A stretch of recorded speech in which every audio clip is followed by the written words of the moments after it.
evento lá em Belo Horizonte. Eu estou muito feliz de estar acontecendo aqui. Também faz anos que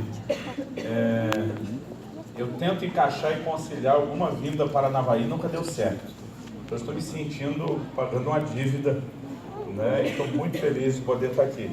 Estou acompanhado de dois casais de amigos, não estou enxergando onde estão. São os pastores, por favor, fiquem em pé. Cadê o Marcelo? Esses dois casais de amigos são pastores também da nossa igreja em Maringá e tiveram a alegria de me dar carona, gente, para vir aqui. Pensa como eles estão felizes. Muito bom ter vocês por perto, gente. Bom, para quem não me conhece, meu nome é Luciano Subirá. Antes que perguntem, em todo lugar que eu vou a primeira vez, alguém me pergunta: Subirá é nome artístico? Aí eu já tenho a resposta padrão, eu digo: é profético. Eu sou pastor na cidade de Curitiba, no estado do Paraná. Além do ministério pastoral, esse ano eu vou fazer 25 anos de ministério pastoral. Eu gosto sempre de me apresentar dizendo que Deus tem me chamado para servir o corpo de Cristo através do ministério de ensino da palavra, né? Servindo sem fronteiras denominacionais, a igreja através do ensino. Quando eu falo do ensino, não me refiro apenas à doutrina como um todo, mas de uma forma muito, muito específica, o que eu gosto de chamar de chaves, né? O reino de Deus é constituído de princípios que Ele estabeleceu. E eu digo que quando a gente entende o funcionamento desses princípios, eu gosto de chamá-los de os mecanismos do reino, e a gente aprende a se mover dentro deles, isso vai fazer toda a diferença. Pois bem, o nome do nosso ministério de ensino é orvalho.com. O orvalho nós tiramos lá do cântico profético de Moisés: destile a minha palavra como orvalho.com. Foi alimentado aí para te remeter ao nosso site, onde nós temos muito, mas muito material gratuito. Mensagens em áudio, como essa que eu vou compartilhar, em vídeo, no formato de artigos, né, como estudos bíblicos escritos. Tem muito material. Além dos meus materiais, tem materiais de muitos homens e mulheres de Deus lá, tem muita coisa para te abençoar. Nos últimos 3, quase 4 anos, nós estamos trabalhando também com um aplicativo gratuito. O aplicativo tem todo o conteúdo do site, ele está disponível, né, para todas as plataformas aí dos smartphones, dos tablets. Ele tem o mesmo nome, orvalho.com. Na verdade, ele não tem só o conteúdo do site, ele tem um pouquinho mais, né? Ele tem algumas ferramentas como podcast, tem as nossas redes sociais, tem muita coisa boa lá. Eu gosto sempre de anunciar aquilo que a gente oferece de graça, e tudo, né? Tanto o aplicativo como o que está nele é tudo de graça, o que está no site também. Eu gosto sempre de anunciar primeiro o que é de graça, antes de falar do que eu trouxe para vender. Nós temos só 2 produtos que são vendidos. Um deles são os nossos cursos online, né? Um dia desse alguém falou: poxa, pastor, não dá para fazer de graça não? Eu falei: criatura, deve ter no mínimo 500 mensagens de graça no site, e você reclama de um custo de R$29, que a gente paga uma fortuna para gravar, para editar, para ter uma plataforma. Então esse a gente ainda não consegue. Digo ainda, porque pode ser que chegue a hora que a gente vai liberá-lo todo de graça também. Mas o segundo material que nós vendemos, tipo de material, são os nossos livros. Porque a gente tem não apenas o custo de impressão, a logística da distribuição, mas a pequena margem que a gente tem neles banca a conta de todo o resto dos projetos. Nós vamos começar em abril agora a exibição, pelo nosso canal no YouTube e também algumas redes de televisão, de um programa chamado Do Caminho da Palavra. Eu passei agora no início do ano, né, quase 5 semanas gravando, 3 delas lá em Israel e Jordânia, né? Um dia eu fiquei pensando como seria falar de Bíblia lá onde tudo aconteceu, né? Não apenas ensinando o que a Bíblia diz, mas mostrando os locais, trazendo explicações.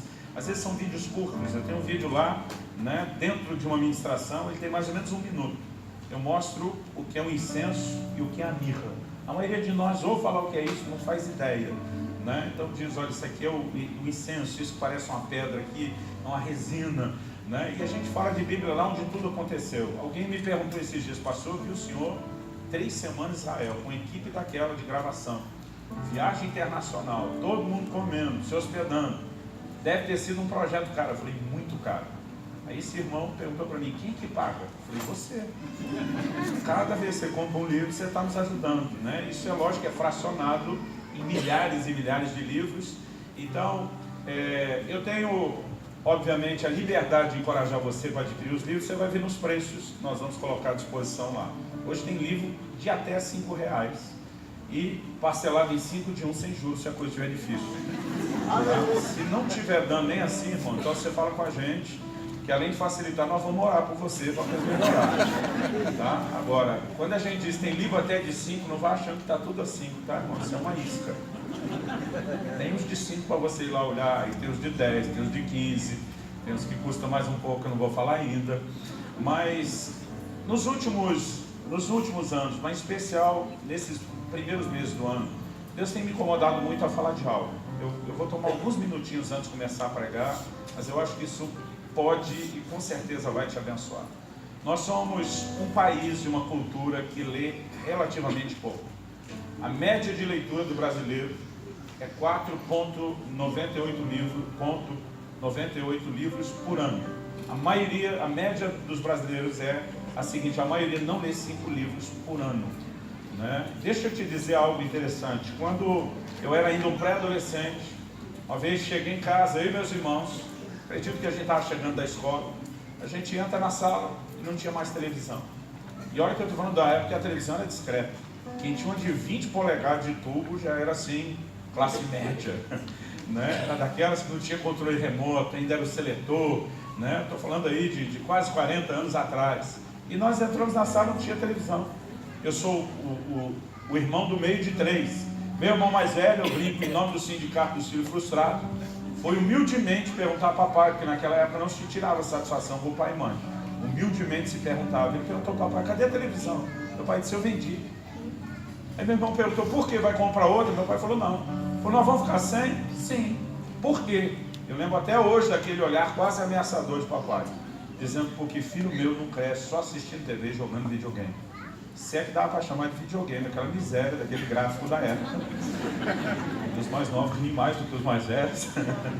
Mas eu lembro que o papai falou assim pra gente: vocês vão aprender a ler. E a partir daquele dia ele baixou uma portaria dentro de casa.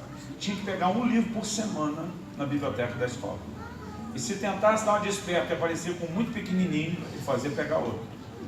Falar para você que no início eu gostei da ideia, não gostei não. Eu odiei. Até porque eu virei um televizinho. Tudo que eu queria assistir tinha que achar cada um vizinho, né, para assistir. Mas aquele hábito foi sendo formado aos poucos. E a gente foi pegando o ritmo, foi pegando o gosto da leitura. Aos 15 anos de idade eu fui cheio do Espírito Santo. E quando meu coração incendiou para Deus, eu queria servir a Deus. Mas eu descobri que nenhuma escola bíblica, nenhum seminário, nenhuma escola de ministério, nenhum instituto bíblico, ninguém aceitava nenhum aluno, pelo menos na minha época, com menos de 18 anos.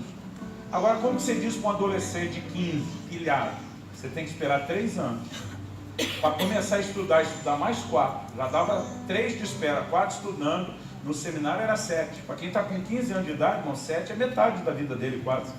Né? E eu lembro que me disseram: você vai ter que esperar 3 para estudar mais 4, para começar a fazer alguma coisa para Deus. Eu entrei em desespero. Eu falei: muito tempo para esperar.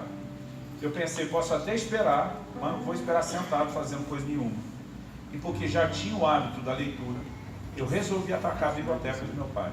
Uma das coisas que o papai mais investiu dinheiro na vida foi literatura cristã.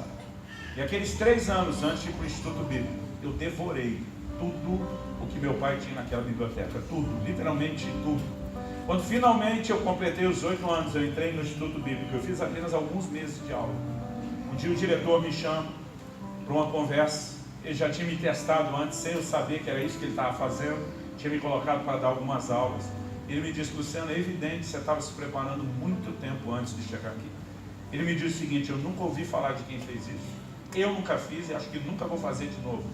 Mas naquele dia ele me tirou da condição de aluno. Ele me botou para dar aula no instituto. Eu ajudei a formar minha classe, não tenho diploma. Mas naquela época, aos 18 anos, alguém me fez uma pergunta: quantos livros você já leu? Eu estou com 45. Quando eu tinha 18 anos, eu fiz a conta daquele um livro por semana. São 52 semanas no ano. Só daqueles anos que o papai fez isso. Fui na biblioteca do meu pai, contei livro por livro. Nessa época eu já estava formando a minha biblioteca e contei livro por livro. Aos 18 anos, eu já estava em torno de 400 livros que eu tinha lido. Se você pensar em ler de uma vez, é assustador. Mas se você pensar na rotina, na frequência, Por exemplo, você fala para um crente, você tem que ler a Bíblia correndo, ele entra em desespero. Eu fiz isso uma vez, irmão, eu li a Bíblia em 9 dias. Quase fiquei louco, mas li. Né? Você tem que passar no mínimo 8 horas por dia lendo, e não é uma leitura qualquer. Tem que ter uma leitura com ritmo. Né? Agora, se você falar, propor isso, a maioria nunca vai fazer. Agora, você sabia que se você, de segunda a sexta, você lê 3 capítulos da Bíblia por dia, e sábado e domingo, é dia de descanso, você lê 4, aumentasse 1. Você lê a Bíblia inteira uma vez por ano. Meu filho fez essa conta com 6 anos de idade. O papai, o que eu preciso para ler a Bíblia em um ano? Falei, dia de aula, 3 capítulos por dia. Fim de semana que não tem aula, 4. Ele, antes de completar, porque a mãe é uma pedagoga, alfabetizou as crianças com 5 anos lá em casa, e eu botava a Bíblia, vocês vão começar a ler cedo. Ele, antes de completar os 7 anos, com 6 anos de idade, ele leu a Bíblia toda. Com 7 ele leu de novo, com 8 ele leu de novo. Com 9, quando ele estava lendo, ele falou, papai, se eu ler 7 capítulos da Bíblia por dia, eu leio 2 por ano? Eu falei, filho, a conta é essa. Ele passou a ler 7 capítulos todo dia. Com 11 anos de idade, ele já tinha lido a Bíblia 9 vezes. Eu conheço alguns pastores que não leram 9 vezes ainda. Mas por que eu fico esperando o dia que vai ler tudo de uma vez? Irmão, Paulo não ia escrever para Timóteo e dizer, aplica-te à leitura, se não fosse importante. Paulo não ia dizer, traz a capa que eu deixei em Troade e os pergaminhos. Mas o cara pedir a capa na prisão, você dá para entender, está com frio. Mas ele está dizendo, os pergaminhos também são necessidade básica, não dá para ficar sem. Então, tem crente que tem essa maneira. Eu não gosto de ler. Outro dia um falou para mim, falei, irmão, agora você vai ter que gostar, você converteu. Como é que Deus vai falar com você se você não lê a Bíblia? Tem gente que diz, antes eu gostava de pecar, agora não pode gostar mais. Antes não gostava de orar, agora vai ter que gostar de orar. Então tem coisas que a gente precisa tomar uma decisão. E eu tenho sentido o incômodo da parte de Deus a encorajar o povo a ler mais. Então assim, o que eu vou falar agora, que não é por causa dos meus livros, tem livro do pastor Jorge, tem os livros de todo mundo vai passar na conferência, tem outras oportunidades, e tem gente dizendo, eu não tenho dinheiro. Irmão, mas gasta dinheiro num monte de outra coisa e não presta. Outro dia eu ouvi o pastor José Gonçalves dizer, invista mais no seu conhecimento do que na sua barriga. Né? E eu deixei de investir muito em entretenimento. Quando mostrava da minha época, eu estava indo para shopping, comendo fora, gastando dinheiro em cinema, eu estava na porta da livraria dizendo, eu vou investir naquilo que eu quero receber de Deus, para poder viver aquilo que é o propósito de Deus para a minha vida. Então eu quero encorajar você. O preço não é desculpa, porque hoje nós vamos ter preço muito baixo, né? Condição, e ainda vou dizer mais, tem um dos livros que tem a ver com o assunto que eu vou pregar aqui hoje. Eu quero começar falando dele. Esse livro não é meu, mas me impressionou, foi um dos melhores livros sobre maturidade que eu li até hoje. O título do livro é Fora do Alcance das Crianças. A plenitude de Deus está esperando você crescer. Você já deve ter visto essa frase, fora do alcance das crianças, em bula de remédio, né? E eu quero falar sobre isso hoje, né? Vou falar sobre o título, não vou falar sobre o livro. O livro é um complemento gigante àquilo que eu vou falar. Esse livro é do Drummond Lacerda. O Drummond é um dos professores do Seminário Teológico Carisma, da Batista Lagoinha, em Belo Horizonte, e ele dá lá essa aula de maturidade cristã, que é o que ele resumiu no livro. O material que vai ser vendido a R$15 e 5 de 3 estiver difícil. Se você falar, pastor, diante de Deus, e quando o cliente fala diante de Deus é apelação mesmo, tipo assim, para garantir que não está mentindo.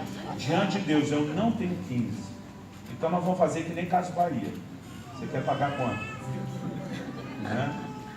Pastor, diante de Deus eu só tenho 10, vai levar por 10. Pastor, diante de Deus eu só tenho 5, então vai levar por 5. Né? Pastor, diante de Deus não tem nada, nós vamos impor as mãos sobre você primeiro, orar para melhorar, e eu estou disposto a ofertar o livro na sua vida, se for o caso. Agora, irmão, se você pode, não dá desperto, não chora desconto, porque se você pode, você vai nos ajudar a bancar o de quem não pode e ajudar a bancar esses projetos, ok? Então vira para o irmão ao seu lado, faz uma cara bem profética de crente, fala, eu profetizo, você vai me dar um livro desse aqui, por exemplo. Você vai me dar um livro desse que eu te dei preso. Fala para ele, deixa Deus te usar, Vasco. Olha para cá, rapidinho, vamos lá. Nós temos ali, eu quero recomendar principalmente aos líderes, futuros líderes, famílias. Nós temos ali esse livro que é um dos clássicos do nosso ministério, O Agir Invisível de Deus. Fala de um Deus soberano que usa circunstâncias que a gente não entende para trabalhar em nosso favor. Em um momento específico eu vou contar a história hoje que deu início ao livro, e depois você vai lembrar que é disso que o material trata. Eu tenho um livro de um outro pastor amigo, pastor Marcelo de Souza, ele é lá de New Jersey, nos Estados Unidos. Ele produziu esse material aqui: ajuste suas atitudes, suas reações diante da vida determinam o seu destino. Deixa eu dar um exemplo rápido. De uma geração inteira que saiu do Egito, só 2 homens entraram na terra prometida: Josué e Caleb. Você concorda que eles, juntamente com o resto daquela geração, todo mundo tinha o mesmo Deus? Todo mundo tinha as mesmas promessas? Todo mundo estava diante do mesmo problema? Eram os mesmos gigantes, do mesmo tamanho? Então, qual foi o diferencial que colocou eles dentro da terra, quando os outros não? Atitude. Suas atitudes determinam o seu destino. Ele vai falar de atitude diante de Deus, atitude no ambiente familiar, atitude no trabalho. É um livro fantástico. Nós temos ali esse livro aqui, O Propósito da Família, a importância da visão familiar na relação com Deus. Esse foi o livro que eu mais gastei tempo escrevendo na minha vida, foram 15 anos. Na primeira parte a gente fala de família, na segunda parte, outro dia alguém falou: pastor, se eu batia uma tecla por dia no computador para levar 15 anos, eu falei: não, Pedro, eu fui 15 anos estudando e talvez 1 a 2 anos escrevendo, né? E na primeira parte do livro a gente fala sobre família, na segunda a gente fala sobre o matrimônio e na terceira sobre a vida conjugal. A ideia não é só trazer um manual bíblico para discipular as famílias, mas é te mostrar que a visão que você tem de família, ela afeta a visão que você tem de Deus, sua própria relação com Deus. A gente tem ouvido muito testemunho a respeito desse livro, mas eu queria fazer uma recomendação aqui singular. É difícil, no meio de tanto livro, de vez em quando tem gente que me diz: pastor, dá o top 10. Né? Eu digo, gente, com 18 anos de idade eu tinha lido 400, é um desafio. Mas esse aqui eu colocaria no top 10 do que eu li até hoje. Eu li esse livro em novembro do ano passado, quando foi lançado aqui no Brasil. Kryptonita, do John Bevere. Como destruir o que rouba a sua força. O John Bevere, ou Bevere como alguns chamam, é um dos autores que eu mais gosto de ler. Os livros dele estão entre os que mais me abençoam, mais me inspiram. Mas de todos os mais de 20 livros dele, eu acho que esse aqui para mim está como o número 1. Ele pegou o paralelo aí da ficção do Super-Homem. Desculpa falar que é ficção. Super-Homem, Papai Noel não existe, tá bom, gente? É só... Ele pega essa ficção que é conhecida por uma geração inteira. Os mais velhos de nós, da época do gibi, os mais novos, a geração cinema, mas todo mundo conhece. Então ele pega o quê? O paralelo. Ele diz: Super-Homem não é desse mundo, nós também não somos. Ele tem superpoderes, nós também temos ou deveríamos estar manifestando. Ele luta contra o mal para estabelecer o bem, essa também é a nossa missão. Ele se fortalece do sol, nós do sol da justiça. Mas tem uma coisa que tem o poder de parar a missão dele e roubar a força dele: a Kryptonita. E ele fala da nossa versão da Kryptonita, chamada pecado. Um livro com chamado à santidade, que para mim não é só uma instrução bíblica extraordinária sobre santidade, mas é uma mensagem de alinhamento profético para uma geração inteira. Esse ano, pra você ter uma ideia, eu já encomendei com a editora 10 mil livros desses. Eu vou dar 10 mil livros desses nos nossos eventos de liderança, né? Eu não estou nem falando de livro, vamos vender. Isso aqui eu vou doar, porque é uma mensagem que eu acredito que a nossa geração precisa. Eu não consigo vender esse livro no preço dos nossos, embora eu consiga quase 30% a menos do que você compraria via internet, né? Então, eu quero recomendar, principalmente pastores e líderes, né? Vendam um rim se você precisar, mas venda o rim do irmão que está ao seu lado, se for preciso, mas vale a pena o seu investimento, ok? Então faz de novo aquela cara de pau o irmão ao seu lado, fala: se você sentir de Deus de me dar um presente, eu estou aqui. Amém. Abra a sua Bíblia no livro de Gálatas, no capítulo 4. Livro de Gálatas, capítulo 4. Outro dia alguém me perguntou: pastor, às vezes eu tenho a impressão que a cada ano o senhor tem uma mensagem. Eu falei: não, nunca é uma só, mas sempre tem algumas, às vezes não é ao longo de um ano, às vezes ao longo de um período maior, que elas parecem ser algumas ênfases proféticas. E eu quero falar de algo que esse ano está queimando o meu coração. Gálatas capítulo 4, a partir do versículo 1. Nós vamos ver até o versículo 7. O texto diz assim: digo, pois, que durante o tempo em que o herdeiro é menor, em nada difere de escravo, posto que Ele é Senhor de tudo, mas está sob tutores e curadores até o tempo predeterminado pelo Pai. Assim também nós, quando éramos menores, estávamos servilmente sujeitos aos rudimentos do mundo. Vindo, porém, à plenitude do tempo, Deus enviou seu Filho, nascido de mulher, nascido sob a lei, para resgatar os que estavam sob a lei, a fim de que recebêssemos a adoção de filhos. E porque sois filhos, enviou Deus ao nosso coração o Espírito de seu Filho, que clama, Abba, Pai. De sorte que já não és escravo, porém filho, e sendo filho, também herdeiro por Deus. Aleluia. Os primeiros 2 versículos desse texto que nós lemos, eles dão o tom da conversa. Eu li até o versículo 7 porque ela está dentro de um contexto, que é importante que a gente entenda tudo. Mas no versículo 1 e 2 há uma discussão entre muitos comentaristas se o que Paulo está falando era só um costume ou se isso era uma lei no Império Romano. Particularmente para mim não importa se era um costume ou era uma lei, era um exemplo conhecido. E o exemplo serve perfeitamente para ilustrar aquilo que ele vai falar. Qual é o exemplo que ele dá? Ele diz, durante o tempo em que o herdeiro é menor de idade, é criança, ele em nada difere de um escravo na casa, apesar de ser senhor de tudo ou dono de tudo. Mas ainda que seja dono de tudo na condição de herdeiro, ele não é diferenciado em nada, absolutamente nada, de um escravo. A Bíblia diz, ele foi colocado debaixo de tutores e curadores. Eu gosto da tradução da NVI, que nesse texto ela usa o termo guardiães e administradores, que às vezes para nós é mais fácil entender isso do que tutores e curadores. Mas ele está falando de gente que ensina e de gente que cuida. E diz, ele é colocado debaixo de gente que cuida e de gente que ensina, até o tempo determinado pelo Pai. Então, há algumas palavras-chave aqui que eu quero que você observe comigo. A primeira delas é o termo filhos. A segunda é essa consequência de ser filho, herdeiros. Mas eu também quero que você preste atenção nessa frase, até o tempo determinado. E ele fala que o filho em nada difere de um escravo, apesar de ser senhor de tudo, até esse tempo que o pai determinou. Uma única razão.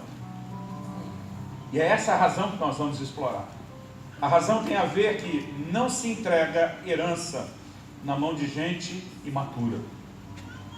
Outro dia alguém fez um comentário comigo e falou, pastor, eu estava lendo uma reportagem e disse que 90 e tantos % das pessoas que ganham na loteria, no mundo todo, mesmo nos países de primeiro mundo, 90 e tantos % das pessoas vão ter perdido quase todo o dinheiro num período entre 1 ano a no máximo 2 anos. Não importa quanto dinheiro foi. A maioria. Então, estamos falando de 90 e tantos % vai acabar dissipando aquilo e não vai continuar. Esse irmão olhou para mim e falou, essa é uma das maiores provas de que esse dinheiro é amaldiçoado. Eu falei, irmão, sem discutir a maldição do dinheiro ou não. Eu falei, deixa eu te dar outro dado, que não tem nada a ver com a loteria. A maior parte dos herdeiros que recebem heranças milionárias também dissipam a herança rapidamente. Muitas vezes você vê uma geração, uma família que constrói um império financeiro e muitas vezes não precisa mais do que a próxima geração para destruir aquilo tudo. Porque qualquer pessoa que for introduzida na administração de qualquer coisa expressiva e de valor para o qual ela não foi preparada, ela não tem condições de lidar com aquilo. Então, eu não estou de forma alguma tentando dizer que você tem que ficar à vontade em relação à loteria, não distorça o que eu estou falando. Mas enquanto a gente só quer espiritualizar algo no sentido de dizer, não, a coisa só se perde por maldição, eu quero te dizer, se perde mais dinheiro, se perde mais do que qualquer outra coisa no mundo, por imaturidade, do que por qualquer outro motivo. E a razão pela qual está definida, talvez seja bem expresso no título do livro do Drummond que eu apresentei aqui antes. O termo fora do alcance das crianças, se não tivesse colocado no livro dele, seria o título da minha mensagem hoje. Eu acredito que essa ideia que nós precisamos ter e compreender, ela é uma ilustração, porque aí no versículo 3 Paulo diz, assim também nós. Esse assim também nós, ele está dizendo conosco, no nosso lugar de filhos, para com Deus não é diferente. E há duas interpretações porque ele fala, eu não quero ser chato nem técnico demais na parte teológica. Mas a primeira, ele aborda claramente sobre a vinda de Cristo na plenitude dos tempos. Ele dá a entender que quando nós estávamos debaixo da lei, nós éramos essas crianças vivendo como escravos, mas que agora chegou um tempo de crescimento naquilo que Deus tem e a gente pôde usufruir de Jesus. Mas há uma outra aplicação que não tem como ser diferente, baseado no que o próprio Paulo falou, a respeito do nosso lugar hoje como filhos. Porque nós, como filhos, somos feitos herdeiros de Deus. Mas a maioria de nós não está vivendo como herdeiro, não como herdeiro do que tem. A maioria de nós está mais parecido com qualquer escravo da casa do que desfrutando da sua herança em Deus. Agora, eu sei que quando eu falo o termo herança, ele não causa nenhum impacto na maioria de nós. Porque a maioria de nós nunca recebeu uma boa herança. A maioria de nós não conhece muita gente que recebeu uma boa herança, uma herança significativa. A maioria de nós, os brasileiros, na verdade, herança é uma coisa assim que a gente gostaria de ter, mas a gente não sabe nem o que é. E para muitos de nós, herança talvez é aquele termo para falar daquele filme, que é muito mais uma fantasia do que realidade, de alguém que de uma hora para outra foi introduzido numa herança milionária, bilionária, trilionária, e a gente fica sonhando se algo assim acontecesse conosco, como seria bom. Mas normalmente o termo herança, de forma prática, não fala muito conosco, porque é algo fora da realidade da maioria de nós. Mas algo que você precisa entender é que Deus tem para cada um de nós, seus filhos, uma herança. Aleluia. E você precisa entender o tamanho dessa herança. Eu acredito que enquanto a gente não tem noção dessa herança, a gente não vai valorizar. Enquanto a gente não valorizar a herança para entender o quanto realmente vale a pena lutar por ela, nós também não vamos valorizar, consequentemente não vamos valorizar o caminho de acesso a ela. Porque se a gente não está tão empolgado atrás disso, nós também não vamos valorizar o caminho para chegar lá. Agora, quando nós entendemos o que é herança, aí sim, essa chave de acesso, esse acesso à herança, do qual eu quero falar hoje, que é a maturidade, talvez ele vai se revestir de um outro valor e de uma outra importância. Então, antes de falar do que é o meu assunto hoje, na parte do que diz respeito aos segredos do coração, eu vou compartilhar algumas coisas ligadas a fases de maturidade. Eu quero que você, de alguma forma, se permita ser encorajado por Deus. Me permita, me dê a paciência de alguns minutos, para que primeiro eu fale da herança, valorize a herança, para depois que você estiver empolgado com ela, eu poder valorizar o caminho para ela. Então, nós vamos começar do final do texto que nós lemos. No versículo 7 que diz que se nós somos filhos, nós também somos herdeiros. Mas tem um outro texto muito parecido com esse, mas que dá um detalhe a mais, que é quando Paulo escreve aos Romanos, no capítulo 8, dá uma olhadinha comigo lá, e no versículo 17, Romanos 8, 17 diz assim: ora, se somos filhos, somos também herdeiros, herdeiros de Deus e co-herdeiros com Cristo. Olha só o que o texto está dizendo, não só que nós somos herdeiros de Deus, mas co-herdeiros com Cristo. O termo co significa herdeiro juntamente com. Assim como cooperador é um operador juntamente com, co-herdeiro é um herdeiro juntamente com. Em outras palavras, a Bíblia está dizendo de quanta herança você tem. A Bíblia está dizendo que você é tão herdeiro de Deus quanto Jesus é. Você consegue ter noção do que é isso? Não tem nada que Jesus possua por herança que eu e você, como irmãos dele, filhos do mesmo Pai, não tenhamos direito à mesma herança. Você consegue ter noção do que é isso? Aleluia. É uma herança maior do que a maioria de nós sequer consegue mensurar. Aliás, há diversos textos na Bíblia que vão nos remeter a essa ideia de uma herança extraordinária, imensurável. Em 1 Coríntios 3, 22, o apóstolo Paulo diz assim: tudo é vosso. Aí ele diz: vós de Cristo e Cristo de Deus. Então vamos pegar essa frase, tudo é vosso, vós de Cristo, Cristo de Deus, trabalhar ela de trás para frente. Cristo é um pouco ou totalmente de Deus? Vamos lá, é para vocês responderem, gente. Então vou perguntar de novo. Cristo é um pouco ou totalmente de Deus? Totalmente. Quando a Bíblia diz vós de Cristo, nós somos um pouco ou totalmente de Cristo? Se você pensar na rendição, talvez alguns não são totalmente. Se você pensar na legalidade da redenção, o direito que ele tem de compra, nós somos totalmente dele. Então agora, se Cristo é totalmente de Deus, se nós somos totalmente de Cristo, quando Paulo está dizendo tudo é vosso, você acha que isso é só uma frase de efeito? Quando a Bíblia está dizendo tudo é vosso, é porque tudo é nosso mesmo. Aleluia. Outro dia eu estava com alguém admirando as montanhas, uma paisagem linda. Falei, coisa linda, né? Ele olhou para mim e disse, papai que fez. Tudo isso é nosso. Aleluia! Nós precisamos entender, agora muito mais do que algo meramente natural, material, financeiro. Nós temos que mensurar, querido, a herança, que envolve principalmente o plano espiritual. Agora tem muito crente vivendo, que uma vez eu ouvi um pastor classificar como a teologia do cabrito. O que é a teologia do cabrito? Em Lucas, no capítulo 15, Jesus nos fala a respeito do filho pródigo. O filho pródigo recebeu herança, o filho pródigo saiu de casa, o filho pródigo voltou para casa, foi recebido com festa. Quando o irmão mais velho chega e percebe aquela festa toda, a pergunta do filho, o que é que está pegando? O que é que está rolando? O que está acontecendo na casa? Alguém diz, não, seu irmão voltou, papai mandou matar o bezerro, o cefado fez a festa. Irmão, aquele irmão mais velho quase endemoniou. Ficou doido. E ele vai tirar satisfação com o pai. Na verdade, está aborrecido, não entra, o pai sai tentar convencê-lo e ele vai tirar satisfação com o pai.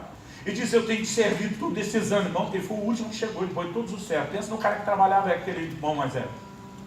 Ele falou, eu tenho que te servir tudo esses anos, o senhor nunca me deu um cabrito para eu fazer um churrasquinho com meus amigos. Agora vem esse teu filho, que quando briga já não é mais irmão dele, é filho do mesmo pai, mas não é irmão dele. Vem esse teu filho que gastou todo o dinheiro e o senhor recebe ele com voz cevado. Enquanto ele está reclamando, eu fico imaginando a cara do pai, talvez fazendo aquele aceno de cabeça, aquele estalinho de boca. O pai diz, filho, tudo que é meu é teu. O pai está dizendo, quem foi que disse que eu tinha que dar um cabrito do rebanho para você festar com seus amigos? Todos os meus rebanhos são seus, tudo que eu tenho é seu, e você está esperando o dia que eu te dê um cabrito. O que é a teologia do cabrito? A maioria de nós passam a vida esperando Deus dar alguma coisa que é parte do todo que Ele já nos deu há muito tempo. Aleluia. A gente não tem noção que é nosso. Agora, o que é que eu e você precisamos entender quando a Bíblia fala da herança? Gente, eu não estou falando de riqueza material, é algo muito maior do que isso. Outro dia alguém falou, não, pastor, mas vamos devagar. Esse negócio de herança é para quando a gente chegar no céu. Eu falei para ele, você tem certeza? Porque em 1 de João 3,2, a Bíblia diz assim, amados, agora somos filhos de Deus. E ainda não é manifesto o que havemos de ser. Se a Bíblia diz, se sois filhos, sois herdeiros, e a Bíblia diz, agora eu sou filho, o que é que herança é só para depois?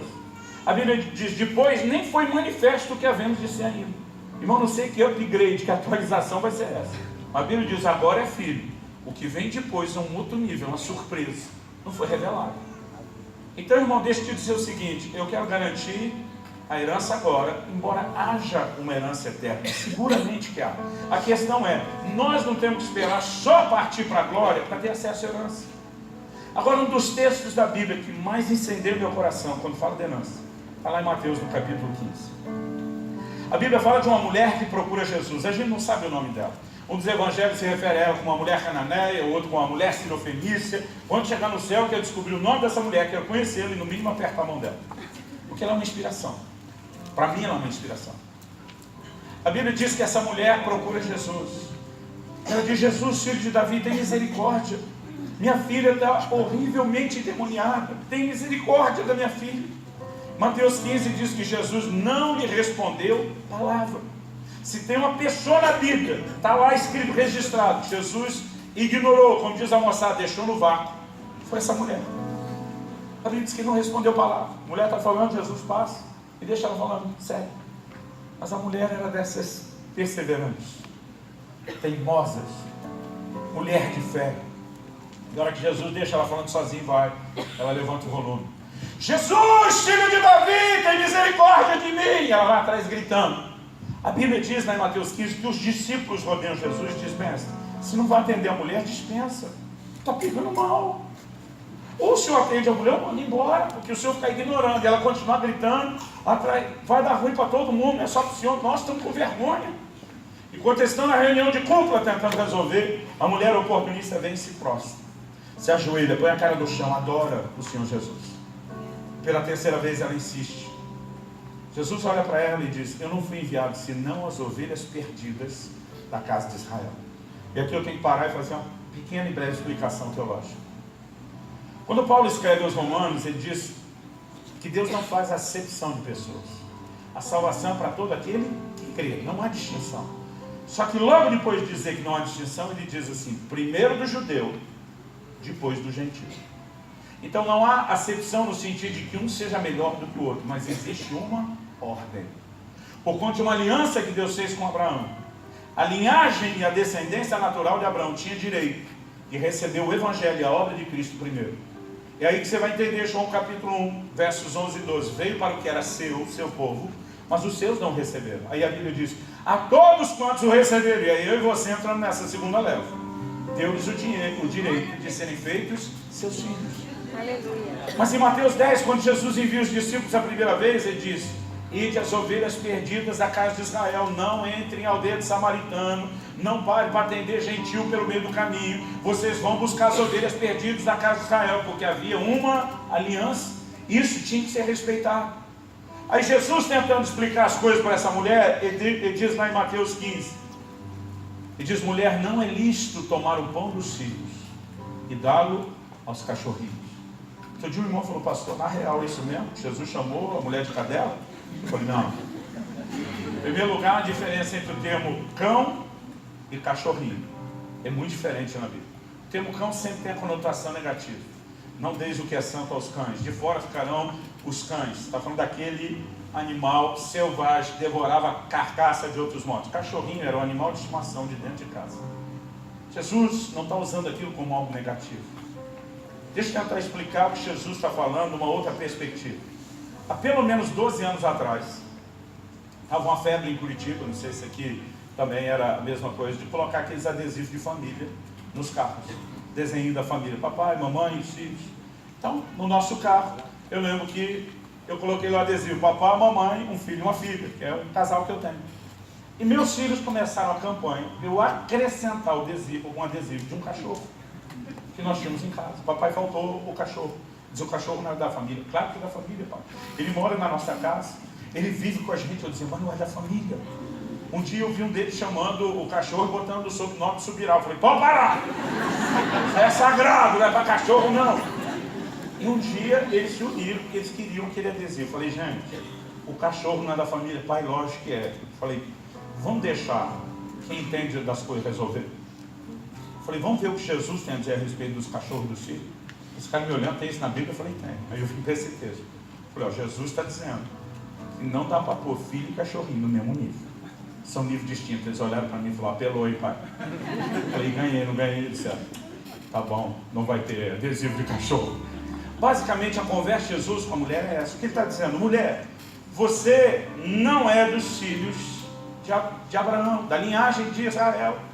Então, você entra e sai aqui da nação, você tem acesso à casa, como qualquer cachorrinho tem, mas você não tem o direito dos filhos de sentar à mesa e comer com eles. E eu não vou entregar o que nesse momento é só deles, não desdobrou ainda para os gentios, não vou tirar o pão dos filhos e dar para você uma cachorrinha. Essa mulher olha e ela entra no jogo de Jesus, no jogo, eu digo, na analogia. Ela diz: mas os cachorrinhos comem das migalhas que caem da mesa do filho. Que ela está dizendo: tá bom, senhor, já entendi tudo. O senhor está dizendo que eles têm uma posição de filho que eu não tenho. Aceito, mas cá entre nós, os cachorrinhos comem as migalhas. O senhor há de concordar comigo que os filhos não estão aproveitando tudo que o senhor está dando. Eles não estão comendo tudo que poderia. E eu não quero usurpar o direito dos filhos. A sobra deles já me basta.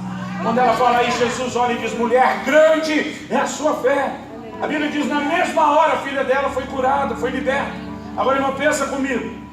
Se comendo a migalha que cai da mesa já tem cura e libertação para a sua casa, o que não está à sua disposição quando você se assentar à mesa como filho e exercer o seu direito que você tem em Deus. Glória a Deus. O problema é que a maioria de nós não tem ideia de quem é, do que tem à disposição e do que pode. E porque nós não temos noção, nós não estamos correndo atrás disso. Aleluia. Mas pastor, se eu sou herdeiro de tudo isso, porque eu estou vivendo como escravo, aí é outra conversa. Uma coisa é o seu direito, a outra é o acesso ao seu direito. E na verdade é disso que eu quero falar. Se a gente empolgasse um pouco mais com a herança, a gente valorizaria um pouco mais o caminho. Qual é o caminho? Qual é a coisa que se requer dos filhos para se entregar a herança? Maturidade.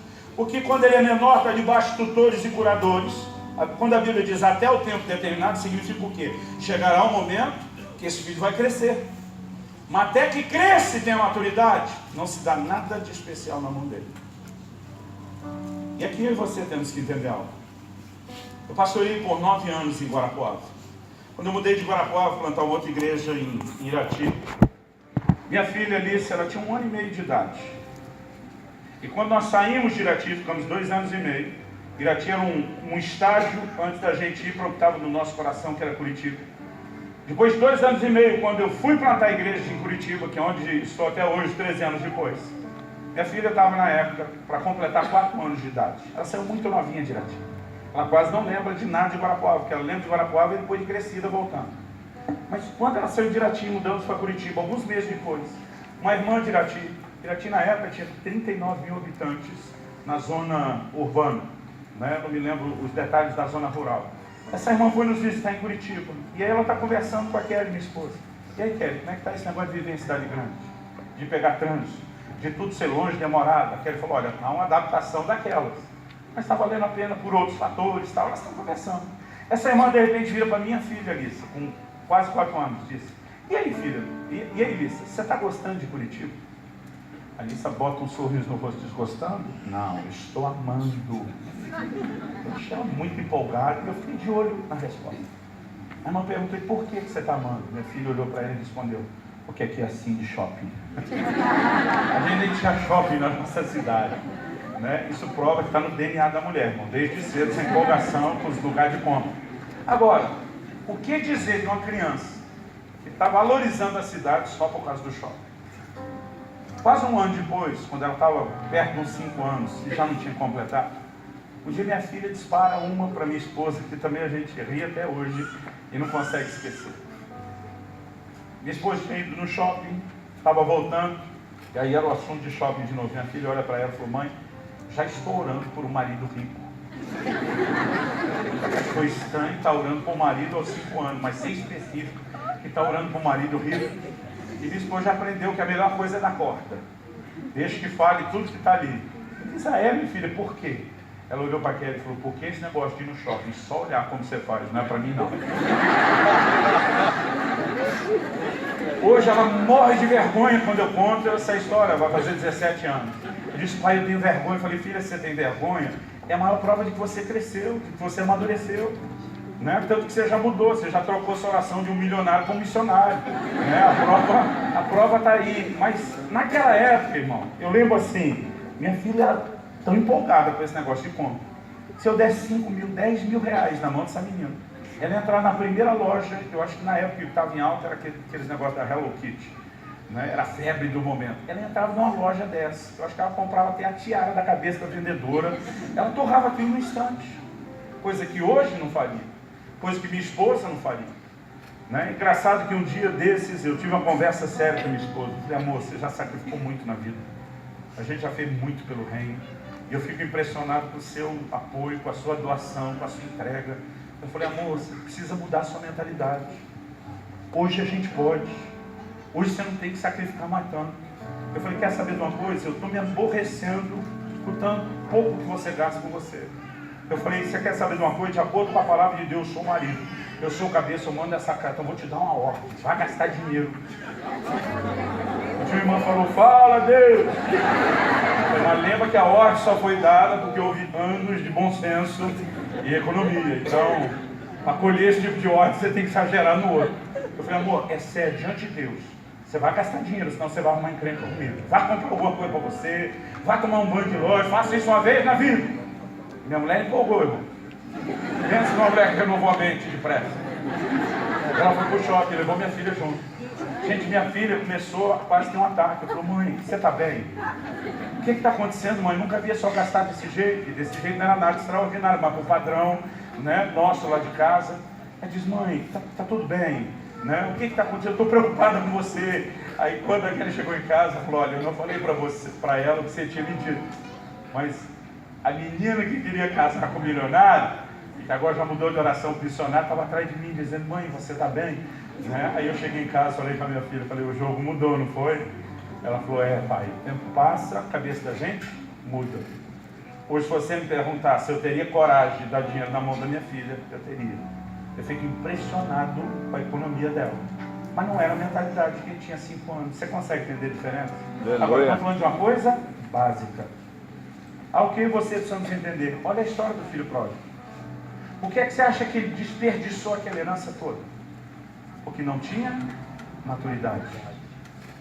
Se você me perguntar, pastor, a herança é algo bom ou é ruim? Eu vou te responder, depende. Assim como se você me perguntar, pastor, remédio é algo bom ou ruim? Eu também vou responder, depende. Na mão de gente madura, que está precisando de um tratamento, ele vai ser excelente. Mas aquela frasezinha lá na caixa ou na bula, mantenha longe, fora do alcance das crianças, significa que na mão de criança, ele pode ser danoso e até letal. Quem consegue entender a diferença? Não se trata de uma coisa ser boa ou ruim em si, mas da capacidade que nós temos de administrar ou não aquilo. E aonde eu quero levar essa conversa? A igreja tem sofrido mais na mão de líderes imaturos do que com a falta de liderança. Nós muitas vezes estamos lá tentando viver herança, mas irmãos, sem maturidade, nós não vamos entrar na herança. A Bíblia é clara, o filho, enquanto menor, em nada difere de um escravo. Porque enquanto o pai não olhar e não ver maturidade, ele diz, não vou entregar algo na sua mão, porque senão aquilo se torna um perigo. E quando eu olho para as Escrituras, eu vejo isso quando falamos da liderança. 1 Timóteo, capítulo 3, versículos 6 e 7. A Bíblia diz, não estabeleça no ministério um neófito. O termo neófito significa novo na fé, novo convertido. O problema é que às vezes alguém vem à frente e aceita Jesus, e a gente esquece qual é a classificação que a Bíblia dá. 1 de Pedro 2,2 diz, como meninos recém-nascidos, desejai o genuíno leite espiritual, a fim de que vos seja dado crescimento para a salvação. Aquela pessoa, irmão, pode estar na carcaça de gente velha. Minha mulher não gosta que eu falo velho, madura, experiente, bem rodada. Agora, pode estar na carcaça de gente com idade, pode ter uma maturidade emocional, até intelectual fantástica, mas espiritualmente falando é criança. E o problema é que normalmente a gente avalia só a embalagem. Irmão, se não houver crescimento espiritual, e muitos de nós não estão crescendo nem o emocional, nós não podemos ter acesso à herança. Não adianta saber que tudo é nosso. A questão é, o pai vai colocar tudo na sua mão? Eu acho que não. Ele prefere deixar você nivelado com qualquer escravo do que dar algo na sua mão, que você se arrebente, arrebente um monte de gente junto com você. Por que não colocar o líder como neófito? Porque ele vai fazer lambança no final das contas. Então, começa a pensar comigo. Atos capítulo 13, eles começam a pregar o evangelho no meio dos gentios. Então sai Paulo, Barnabé, equipe missionária, eles chegam numa cidade, prega a palavra, com os tais e prodígios, ganha os primeiros crentes, começa a discipular, fica um pouco tempo. Aí de repente ele junta aquela turma e diz, galera, segura a onda aí, que nós estamos indo plantar outra igreja. E eles saíram e não deixaram o pastor. Na outra cidade planta outra igreja, começa, ganha, traz o povo, arrebanha, dá um gás inicial e diz para eles, segura a onda aí que nem os outros lá. Eles vão plantar igreja de outra cidade. Depois de uma relação de 4 ou 5 cidades, dependendo de como você olhar.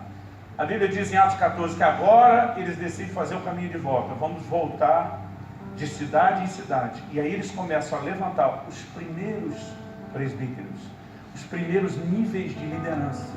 Se eles estão levantando quando voltaram, irmão, é óbvio uma coisa, quando eles saíram ficou 100. E por que eles preferiram deixar 100? Porque a igreja perde menos sem liderança do que com liderança imatura. Verdade. João escreve e fala de um tal de Diótrefes, que eu tomei a liberdade de apelidar de Idiótrefes. João diz, o cara não nos recebe. Gente, que loucura. Eu quero que os pastores não que pensem. O que seria receber o apóstolo João na nossa igreja? O cara que reclinava a cabeça no peito de Jesus.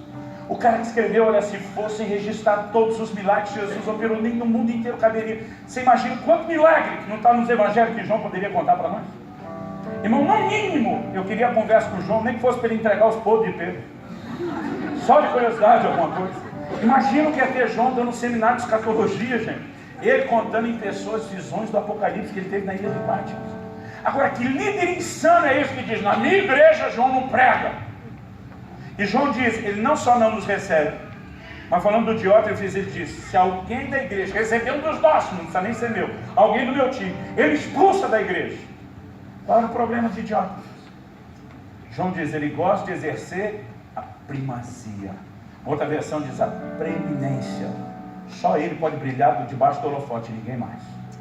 Qualquer pessoa que for chamar atenção, cara, lima fora. Porque quem vai brilhar nesse palco sou eu e mais ninguém. O que é isso, querido? Imaturidade.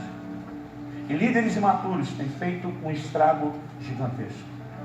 Aliás, deixa eu dizer algo, querido. Quando nós falamos de maturidade, não dá nem para tentar manter a conversa só no nível espiritual. A gente tem um monte de gente hoje em dia que não amadurece emocionalmente. E eu acredito que o problema começa lá em casa. É no núcleo familiar que está começando essa bagunça. Eu nunca vi tanto mimimi na minha vida como nessa geração. Não gostei do jeito que ele me olhou, pastor. Eu digo, criatura, quando era pequeno, diácono dava cascudo na cabeça da gente.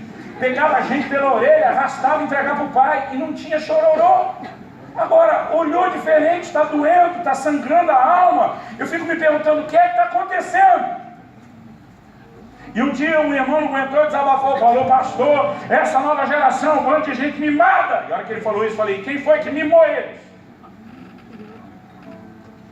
Porque é fácil a velha geração culpar a nova, querido. Agora a pergunta é, quem é que estragou a nova? A escultura saiu ruim, a culpa é da pedra, não é do escultor.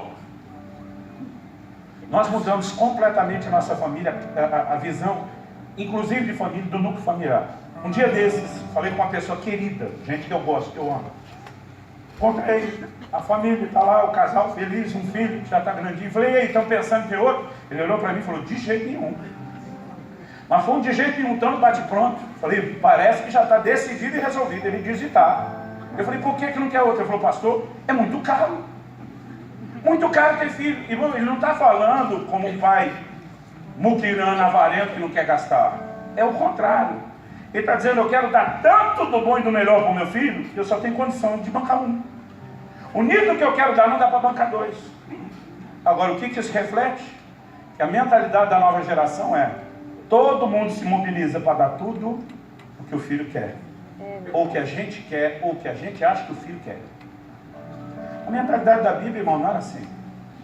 Quando você lê lá o Salmo 127 e diz, bem-aventurado o homem que enche deles dos filhos sua aljava, a Bíblia está dizendo, não será envergonhado quando enfrentar os seus inimigos à porta. Tratando uma linguagem, eu brinco, a tradução da Bíblia na linguagem de hoje do pastor Luciano Subirá, minha versão street, que é mais descolada. Na hora de resolver a treta no portão, quanto mais filho tivesse atrás daquele pai, mais garantida e rapidamente resolvida estava aquela briga.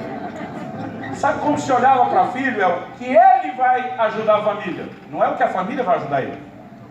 Hoje a gente fica pensando, quanto custa dar de comer para esses meninos? Antigamente, irmão, quando todo mundo vivia da lavoura, ter mais filho não custava mais caro. Ter mais filho significava ter mais mão de obra para trabalhar mais a terra e trazer mais pão para dentro de casa. Agora, onde é que nós estamos mudando a mentalidade? De alguma forma, filho virou uma criatura que só usufrui e não tem responsabilidade nenhuma. É verdade. Irmão, lá em casa, meus dois irmãos começaram a trabalhar com 12 anos de idade. Eu dei um desperto, sobrevivi até os 14. Eu falava pro meu pai que eu tinha alma empreendedora. Eu nasci para os negócios. Irmão, meus dois irmãos, depois da escola, né, o resto do dia era trabalho. Os dois começaram trabalhando como pacoteiro do supermercado, carregando caixa. Eu dizia pro meu pai, o esforço que eles fazem para ganhar nem salário mínimo. Eu dizia, papai, eu estou me dando melhor com meus negócios. O irmão fazia, eu sou da época que a gente soltava pipa. Fazia umas pipas grandes, vendia para a turma do outro bairro que tinha dinheiro. Aí o cara levantava a pipa, comprou de mim, eu descia com a minha, com cerol, cortava e aparava. Tinha regra na época. Se estava acima do poste era guerra, estava abaixo não podia. Os que estavam acima do poste, eu cortava, aparava, trazia, arrumava, vendia de novo. Às vezes para o mesmo, às vezes para o outro. A outra levantava, eu cortava, aparava. Eu vendia a mesma pipa umas 5 vezes. Sou da época de jogar bolinha de gude, rodei peão, no fim dessa era, mas eu peguei. Eu rapelava os amigos na bolinha de gude, depois dizia, ó, se for comprar nova, compra de mim que eu vendo pela metade do preço.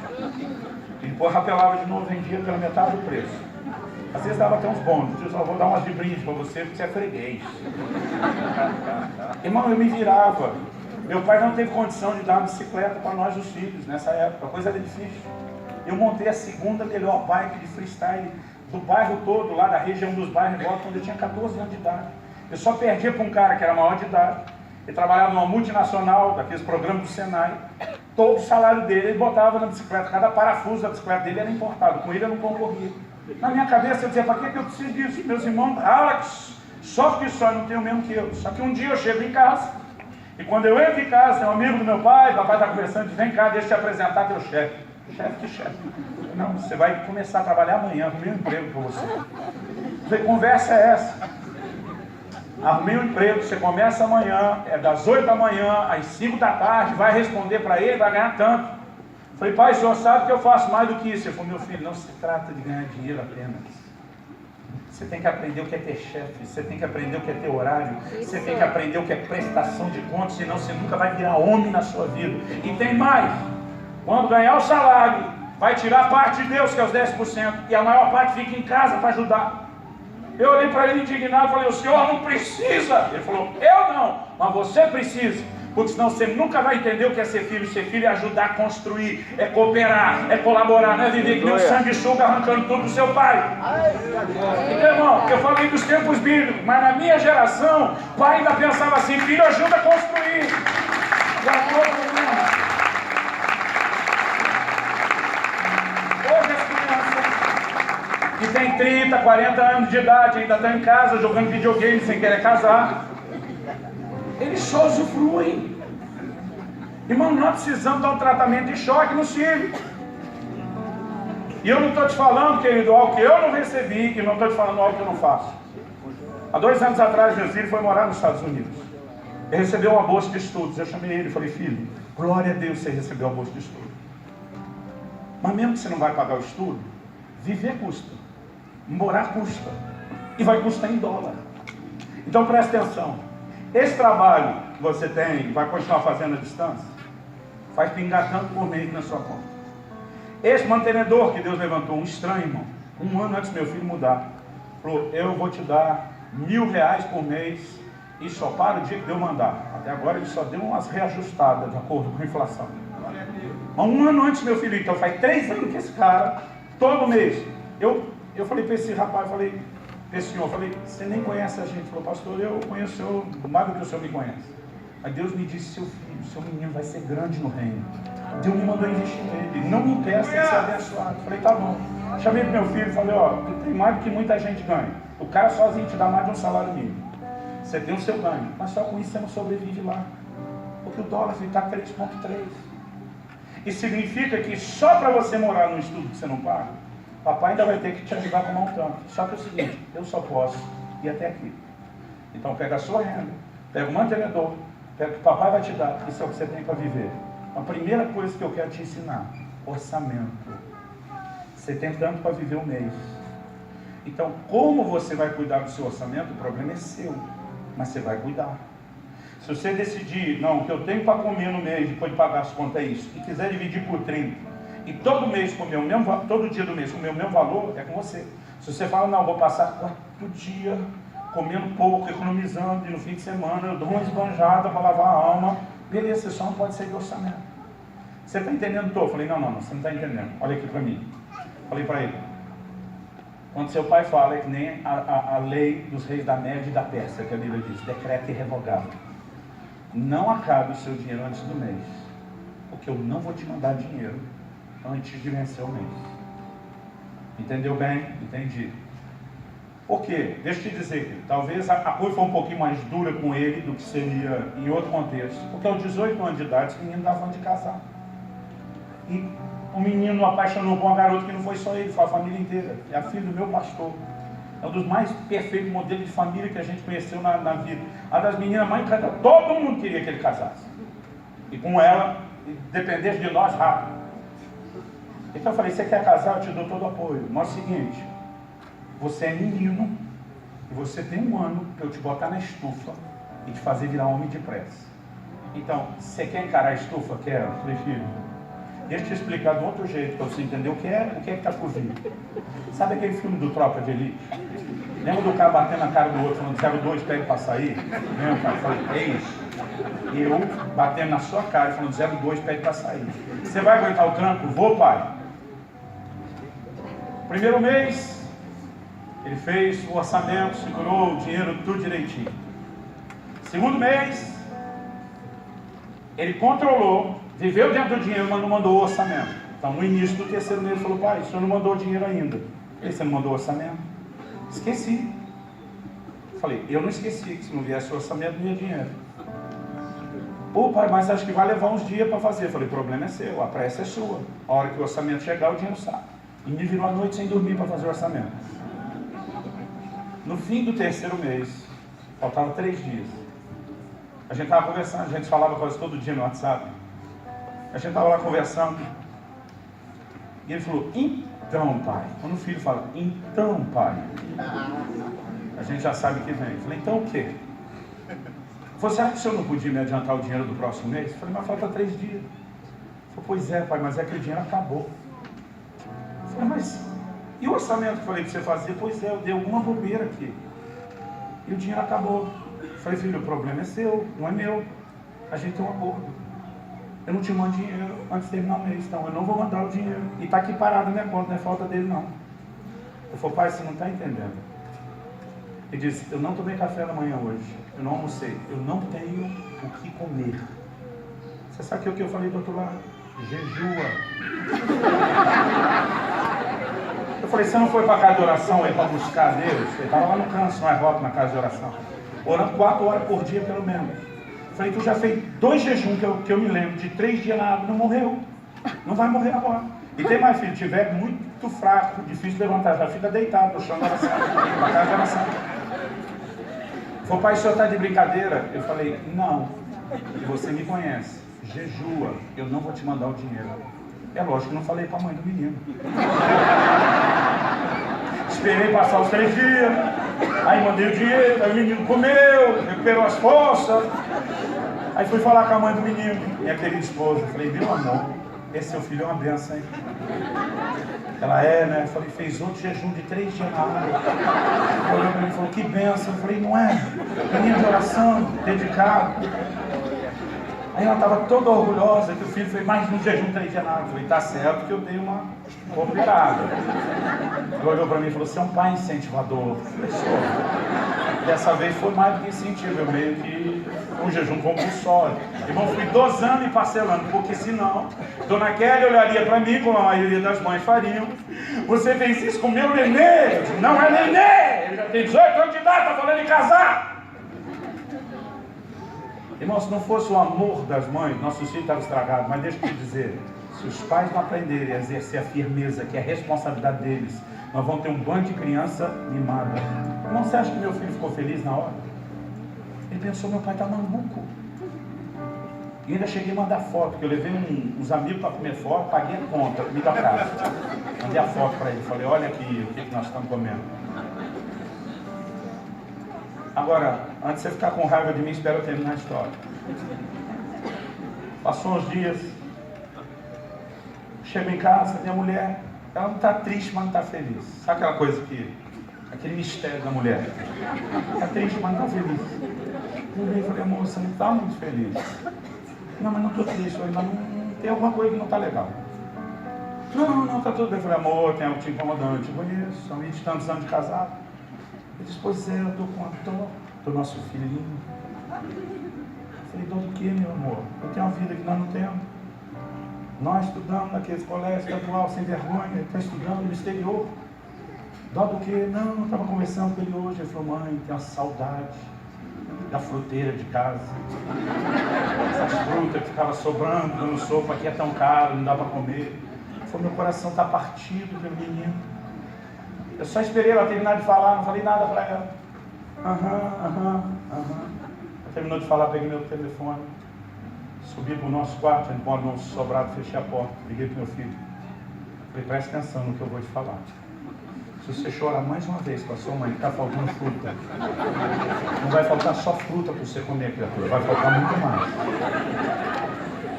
Não, pai, eu só falei uma coisa, presta atenção, você quer casar? Vou bater na sua cara e vou ficar pedindo 02 para sair.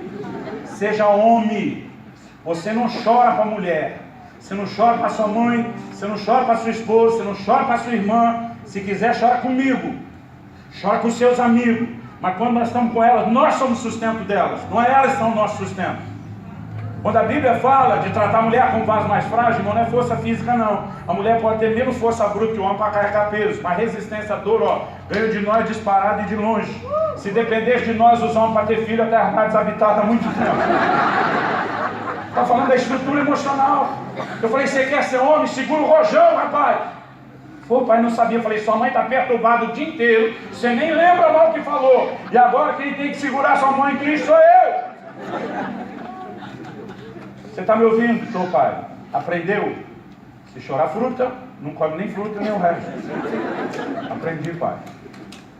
Irmão, algumas pessoas estavam perto de mim e viram o que estava acontecendo. Falou, pastor, você não está exagerando? Eu falei, irmão, assiste a história, espera o final dela, depois a gente conversa. O tempo passou. Eu lembro que depois que eu mandei o dinheiro, eu falei, filho, presta atenção, não quer dizer que você nunca vai errar no orçamento. Mas se eu te socorro no primeiro mês, tu vai folgar todo mês. Não vai ter limite. Agora que você entendeu quanto custa a sua desorganização financeira, você não vai brincar mais. Eu vou te dizer, durante esse ano, se você pisar na bola de novo, você vai jejuar de novo, ou vai passar vergonha pedindo para os outros aí. Você aprendeu a lição? Aprendeu. Eu falei, então agora vamos para a segunda. Qual é a segunda? Não é só ter responsabilidade, ter orçamento e planejar. Eu falei, filho, eu preciso te ensinar a ser um homem de fé. Você tem que aprender a ser um homem de fé. Então, antes de pensar em passar a mão no telefone, ligar para mim ou pedir para um amigo, vai orar. Eu falei, quanto milagre você viu de provisão dentro da sua casa quando você cresceu? Ele falou, muito, pai. Eu falei, mas sabe por quê? Porque minha fé foi esticada, filho. Eu sei o que é jejuar, não por opção, por não ter o que comer. Eu sei o que é encarar desafio financeiro assustador que você não tem noção. Agora essas coisas me esticaram a minha fé, me tornaram o homem de Deus que eu sou. Então preste atenção, filho. Eu não vou poupar você de um pequeno desconforto. Porque se eu poupar você do desconforto, eu vou te poupar da maturidade, do crescimento que isso gera. E eu te amo o suficiente para tolerar o desconforto que você vai passar agora, em nome da maturidade que vem depois. Então é o seguinte, antes de ainda correr para mim, vá orar, vá buscar Deus. Construa sua história de fé, escreva a sua própria história de experiência com Deus. 2 meses, irmão, depois do jejum compulsório. Acabou o dinheiro dele, faltava 2 dias. Primeiro pensamento dele, bom, para quem jejuou 3, só 2 eu aguento. É mais fácil. Aí de repente, ele lembrou. Ele estava orando, estava lá na casa de oração. E ele lembrou aquele conselho do pai, aquela voz falando, peça para Deus. Ele falou, Deus, teu pai falou algo que eu vou ter coragem de te pedir. Eu quero escrever minha história de milagre. Eu quero escrever minha história de dependência do Senhor.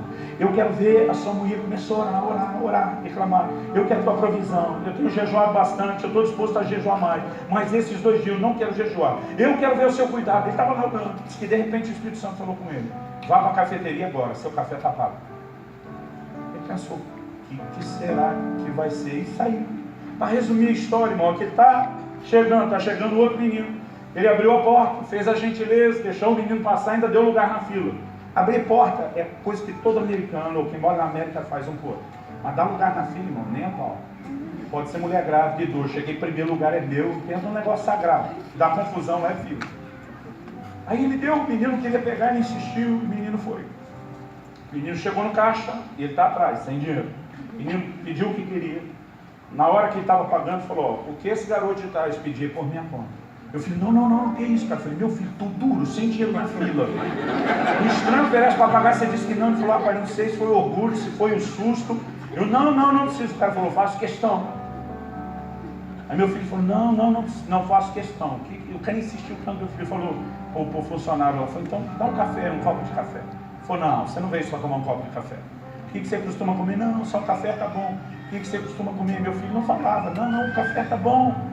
Aí o menino perguntou para o funcionário da cafeteria, falou, o que ele come quando vem aqui? Ele gosta desse muffin, então dá o muffin aí. Aí pagou o muffin, pagou o café, pegou todo o troco, botou no bolso do meu filho e falou, isso é o que Deus falou com você agora há pouco. Glória a Deus! Pensa no menino que até enlouqueceu. Ele ficou um ano lá na escola. Em um ano ele teve 3 experiências dessas, de não ter o que comer. E alguém chegar na hora e trazer o recurso e trazer o que ele precisava. O tempo passou. No ano passado ele casou. E quando casou ele falou, pai, tem sido gostoso aprender. Tanto a não dar passo maior que a pena de ser responsável, mas também por outro lado entrar no lugar de dependência de Deus. Ele me ligou e falou, recebi uma proposta para pastorear os jovens e adolescentes da igreja da Priscila, que é a mulher dele. Ele falou, o pastor me ofereceu $30 mil por ano de salário, $2.500 por mês. Irmão, um casal que vive com $1.000 e pouquinhos de orçamento, e $2.500 na renda, você não tem noção do que é isso. Eu falei, e aí filho, eu estou todo feliz com a notícia. Aí que eu falei para ele que eu só aceitava como voluntário. Eu falei, você o que, moleque? Pai, você mandou eu vir para cá com a mentalidade de dar e não de receber. E na hora que ele falou isso, eu ficava lembrando o que o Senhor me falou. Eu ficava lembrando todas as lições de fé. Eu senti que o Espírito Santo queria isso de mim. E Pai, eu só podia ter coragem daquele passo de fé por causa do que você me ensinou. Eu estou pensando que ele é um monstro. Eu falei, menino, você casou, você tem uma família para cuidar agora. E você sabe que eu não vou te mandar dinheiro. Expliquei para ele, a Bíblia diz, deixará o homem, seu pai e sua mãe. Deixa eu falar para os papai e mamãe que estão bancando filho casado. Faz isso não. Ô pastor, que dó, vai dormir no chão. A gente dormia com o colchão no chão antes de ter dinheiro para comprar cama, sobrevivemos. O que é que eles não podem aprender a esperar e construir e crescer com esses momentos? Ou que espere mais tempo antes de casar. Falei, eu não vou te mandar dinheiro, você sabe? Falei, não, pai. Você não é quem me supre e me sustenta, é Deus. Eu estou fazendo por convicção de Deus. Eu falei, o que o pastor falou? Ele pirou, pai. Ele falou que eu estava maluco, que eu tinha família. Eu falei para ele, você vai ver o cuidado de Deus na minha vida de perto. Você vai ser uma testemunha de como Deus cuida de mim. Eu desesperado, falei, sua mulher está sabendo disso? Está de acordo? Falou, tá, pai, fala com ela aqui. Priscila me chama de pai. Ela disse, pai, eu estou tão feliz. Parece que a gente ganhou na loteria. Privilégio. Eu disse, menino, você está bem mesmo? Ele falou, pai, quando eu estava no Brasil, eu dei o meu primeiro salário para Deus. O primeiro salário dele, ele não deu dízimo, ele deu todo. Ele falou, pai, é a primícia, é o meu primeiro salário, eu vou dar inteiro. Deu uns meses, o menino ganhou um carro. Tinha 17 anos, não podia dirigir o carro, ficava na garagem. Ele falou, pai, Deus já me abençoou e me honrou, porque eu dei o primeiro salário. Só consegue entender o que é dar um ano de sustento para Deus. Agora que eu cuido da minha família. Ele falou, pai, o senhor também vai ver. Naquele mês, esse menino botou um vídeo no canal dele do YouTube. Era um canal inexpressivo. Eu não sei o que aconteceu com aquele vídeo, com aquela canção. Ele leva para casa. Está 41 milhões de views. Aquela canção começou a impulsionar o canal, as pregações dele, não só de monetização, que é aqueles centavos de cada anúncio que o YouTube paga para quem tem o canal monetizado. Em 9 para 10 meses agora, ele já recebeu quase os mesmos $30 mil que ele receberia daquele salário. Não é só isso, irmão, é Deus fazendo milagre atrás de milagre na vida deles. Agora no mês de fevereiro ele me liga e falou, pai, quando o Senhor me mandou jejuar aqueles 3 dias, eu tive que pensar muito para não ficar com raiva de você, para não ficar ressentido contigo. Eu tive que pensar muito e dizer, não, meu pai não é maluco. Ele falou, pai, a única coisa que segurava a minha cabeça de ir longe é pensar, quem eu sei que você foi a vida inteira. Meu pai é correto, meu pai é um homem de Deus, meu pai é justo, meu pai ele não pode ter perdido o juízo agora, porque ele sempre teve a cabeça no lugar. Ele falou, pai, foi só isso que me segurou. Mas foi difícil engolir aquilo no início. Mas ele falou, pai, eu estou te ligando para te agradecer. Se o Senhor tivesse sido mole comigo, se o Senhor tivesse me poupado do desconforto no momento, eu não teria crescido. Eu não estaria hoje vivendo o que eu estou vivendo em Deus. Eu não seria um homem de Deus que eu estou sendo hoje. Enquanto ele me agradecia, o Espírito Santo falou, eu quero que você torne pública essa história. Eu quero que você comece a confrontar pessoas e líderes. Irmão, deixa eu te dizer, um dia desse estava com um dos pastores da nossa equipe. E um dos pastores que ele cuida, mandou um áudio para ele, né, falando do mês difícil, tal, só estou querendo prestar conta. E ele bateu sem querer, ouviu, tentou interromper, eu já tinha ouvido a mensagem. Falei, quando o mês da igreja dele é bom, ele presta conta? Não. E quando é ruim, ele presta conta para você? Pois é, né? Falei, pois é, essa criatura está chorando, tipo filho mimado, pedindo para você ajudar. Eu falei para ele, presta atenção, você não vai ajudar não. Deixa que se lasque. Eu falei para ele, você sabe o que eu fiz com meu filho, imagina o que eu vou fazer com vocês. Sabe por quê, irmão? Tem pastor que toda hora está cuidando de outro líder, que não deixa ele crescer, não deixa ser responsável, não deixa depender de Deus, não deixa escrever a sua história de fé. Eu falei para ele, eu nunca pedi ajuda para ninguém, nunca tive líder nenhum que meteu a mão no bolso para me ajudar, em igreja nenhuma que eu comecei um monte. Porque eles só funcionam se a gente ficar o tempo todo investindo. Falei, quer ser autogovernável, quer tomar a decisão, que prédio ele fica, quanto ele paga de aluguel, então que seja autossustentável. Agora, não é autossustentável, não tome as decisões. Se você vai bancar a conta, você decide. Porque você é um bom administrador, ele não está sendo. Enquanto você passar a mão na cabeça dele, ele não cresce. Por que eu estou dizendo isso, querido? Nós estamos recusando aceitar todos os processos que Deus tem no crescimento. Tiago diz, irmãos, tem como motivo de grande alegria passar por várias tribulações. Irmão, você não vê um crente dando glória por causa de tribulação? Ele só dá glória ao que passa. Mas a Bíblia diz tempo por alegria. Por quê? Irmão, deixa eu dizer uma coisa, a prova vai passar. Mas quando ela passar, o lucro não é só que ela foi embora. É o quanto isso te fez crescer. Quem está entendendo, diga amém. Aqueles 3 amigos de Daniel que foram lançados na fornalha, a Bíblia diz que o rei olha e diz, nós não lançamos 3 homens amarrados na fornalha, aquela turma que ganha para concordar com o rei, diz, é verdade, rei. Ele diz, mas eu vejo 4 homens soltos. Irmão, a Bíblia diz que o fogo não queimou um fio de cabelo, não deu cheiro de fumaça, não queimou nada. Mas a única coisa que o fogo queimou, as amarras que prendiam eles. A razão pela qual às vezes Deus deixa eu e você entrarmos em determinadas fornalhas não é para que isso não destrua, é para que destrua as amarras que nos prendem, é para que a gente cresça, é para que a gente amadureça. Agora, por que eu estou falando do modelo de criação de filhos? Quando nós nos tornamos pais, que poupam os filhos de todo desconforto, que acham que a gente tem que dar tudo para eles, você acha que nós vamos conseguir entender quando Deus nos deixa passar por determinados desconfortos que são para o nosso crescimento? Aí nós ficamos que nem meu filho ficou comigo, com raiva. Mas sabe o que ajudou meu filho? Foi ficar pensando, ele não é isso que eu estou avaliando nesse momento.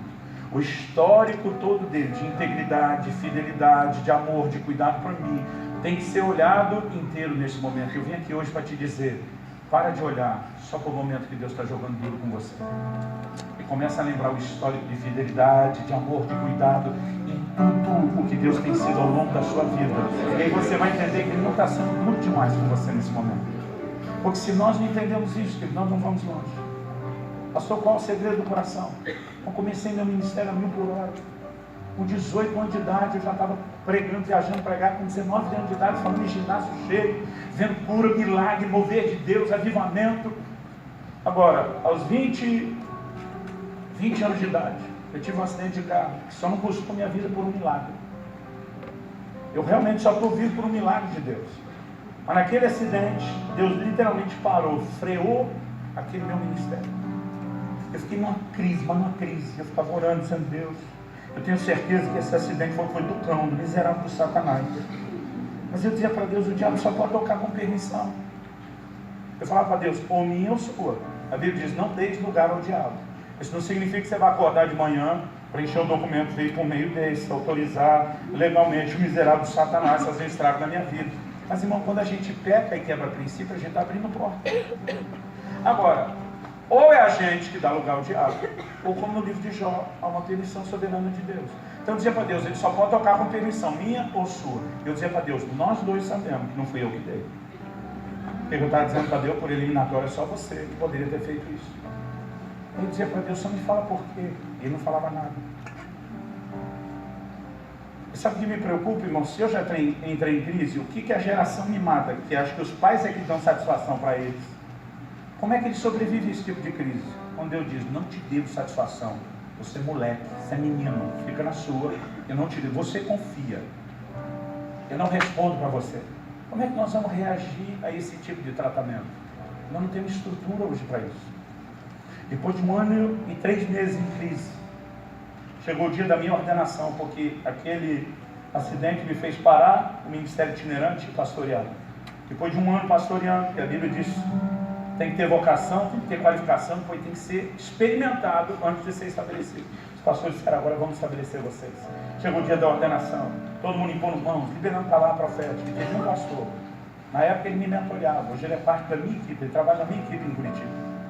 Ele, a hora que impôs as mãos para orar comigo, ele teve uma visão aberta de um anjo de Deus. Viu o anjo como você está me vendo, ouviu o anjo como você está me ouvindo. O anjo falou para ele, diga para ele, contando para mim, que o acidente de carro que ele teve no ano passado foi de fato, como ele diz nas orações dele, uma tentativa de Satanás para destruir. Mas o anjo falou para ele o seguinte, diga porém, por que Deus o permitiu? O anjo diz, o ministério dele estava crescendo mais rápido do que a capacidade dele de se deixar ser trabalhado por Deus. Era só uma questão de tempo, ele iria sucumbir debaixo do peso do sucesso. Ele não tinha estrutura e maturidade para administrar aquela dimensão de sucesso. Onde diz, o diabo queria pará-lo porque o via como uma ameaça. Deus precisava pará-lo para não perdê-lo. Onde diz, nos próximos anos, Deus vai tratar profundamente com ele nessa cidade, antes de liberá-lo de volta para viajar pelo Brasil e as nações. Irmãos, eu achei que nos próximos anos era no máximo 2. Só ali naquela cidade foram 9 anos. Levou tempo para eu voltar a fazer o que eu fazia. Ainda comecei de uma forma muito gradual e lenta, com um entendimento. Enquanto eu e você não crescemos, não amadurecemos, nós não estamos prontos para a herança. Então, o que está entre nós e essa herança gloriosa? O que está nos fazendo viver nivelado com qualquer escravo, em vez de desfrutar de algo extraordinário? Um dia desse, um pastor desses está quase com a visão da anarquia no reino de Deus, revoltado. Eu não aceito, nós temos que voltar a esse modelo da Bíblia, que a gente bota a mão no morto, ele levanta um atrás do outro. Eu falei, irmão, eu creio que nós vamos chegar lá. Eu falei, mas deixa eu te explicar uma coisa, você já imaginou se isso começar a acontecer hoje? Eu falei, você já imaginou você ressuscitando os 3 mortos na sua igreja? Tu já é insuportavelmente orgulhoso e metido hoje, sem coisa nenhuma, fazendo nada. Eu falei, onde é que você vai parar depois que você tiver 3 mortos ressuscitados no seu corpo? Hoje não é nem Jesus que muda a vida das pessoas, é a sua igreja. Imagina depois que você ressuscitar morto. O lugar onde você não vai. Irmão, deixa eu te dizer uma coisa. Quem mais está atrapalhando o propósito de Deus na terra não é o diabo, é a nossa imaturidade. Deus está olhando e dizendo, eu não posso. Eu tenho muito para confiar e eu não posso entregar. E porque a gente não entende que o acesso à excelência é a maturidade. A gente não aceita os tratamentos. A gente não se permite ser corrigido e trabalhado por Deus. E nós só estamos atrasando os processos. Eu vim aqui para te dizer hoje, meu querido, cresça. Aceite os tratamentos de Deus. Sabe qual foi a primeira coisa que o anjo falou a meu respeito naquele dia para esse pastor? O anjo falou assim, ele é rebelde, apontou o dedo para mim. Ele falou assim, ele não aceita o tratamento de Deus na vida dele. Ele estava querendo dizer, Deus estava querendo usar aquilo tudo para eu crescer. Eu estava revoltado o tempo todo. Porque a visão que eu tive de um pai dentro de casa não foi essa. Mas a visão do Pai Celestial que me deram dentro do Evangelho é que Ele iria mimar a gente e dar tudo que a gente quer. E que Ele nunca ia falar não. Ele nunca ia colocar limites. O que me ensinaram era completamente da realidade que eu comecei a descobrir depois. Essa era a razão da revolta. Vamos ficar em pé para parecer que está acabando. Eu esqueci que tem horário esse negócio. Vira para o irmão ao seu lado e fala para ele, cresça, meu querido. Eu não sei se eu contei muita história, mas não consegui chegar nem no fim. O autor de Hebreus diz, vocês já deveriam ser mestres em razão do tempo decorrido. Ao que eu descobri que no reino espiritual não se cresce sem tempo, mas só o tempo também não garante. Tem crente com 20, 30 anos de fé que não cresce. Já deveria ser mestre em razão do tempo decorrido. O tempo passa, passa. Tinha que estar ensinando os outros. Mas a gente tem que ensinar o beabá da fé de novo para as mesmas pessoas. Só o tempo não vai te levar à maturidade. Pedro diz, desejai ardentemente o puro leite espiritual para por ele cresceres para a salvação. Você só vai crescer à medida que deseja o crescimento, que busca os recursos de Deus. Tem muito crente querendo crescer e não come o alimento que precisa. Eu não consigo entender. Crente que não lê a Bíblia já é um paradoxo para mim. Mas liderança que não lê a Bíblia, que não estuda a palavra. Mas com a graça de Deus a gente vai se permitir ser despertado. E nós vamos crescer. Uma das coisas que eu mais preciso repartir com você, abrir o coração. Muitas vezes nós estamos abortando o plano e o propósito de Deus pela nossa própria maturidade. Graças a Deus eu não tenho tempo para contar muita história que me expõe. Mas eu olho para trás. E hoje, depois de um certo tempo, a gente começa a enxergar um pouco, não é tudo não. Eu digo, Deus, eu te dei muito mais trabalho com a minha maturidade do que por qualquer outra coisa. Eu quero apenas te desafiar e encorajar. Vale a pena crescer. Só que no processo tem as dores do crescimento. Eu sinto Deus de orar por aqueles que estão sentindo as dores do crescimento. Nossa, eu estou em crise. Minha alma está doída. Eu estou que nem seu filho. Eu sei que Deus é fiel. Ele deve ter razão. Ele tem um histórico bom. Eu só não estou conseguindo entender o momento. Se você está vivendo essa dor, precisa de um toque de Deus. Um toque do Consolador. A gente vai fazer isso bem depressa. Sai do seu lugar. Vamos para frente aqui. Nós vamos orar juntos. Não se acanhe, filho. Pastor, sou líder. E os líderes são os que mais sentem a dor do crescimento.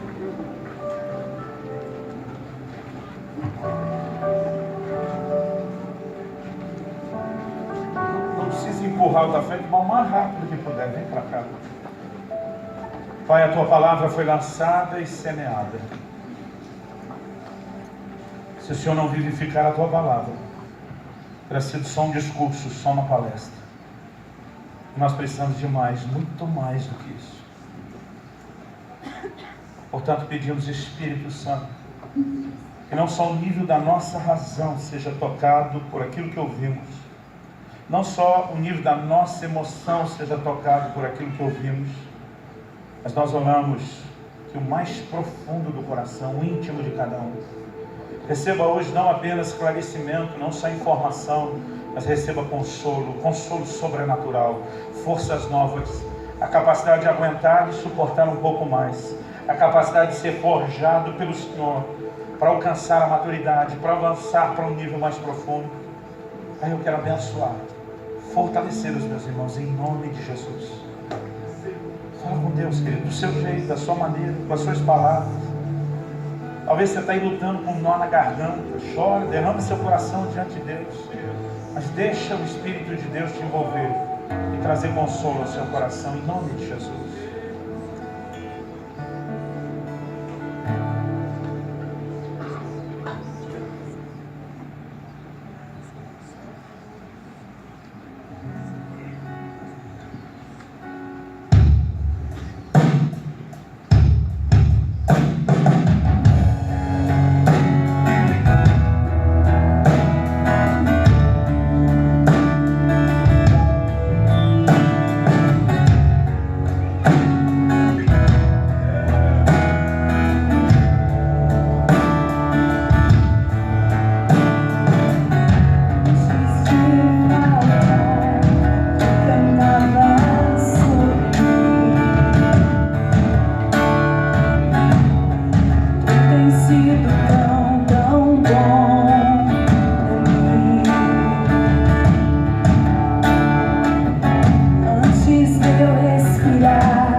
podemos dizer: se o Senhor é por nós, quem será contra nós?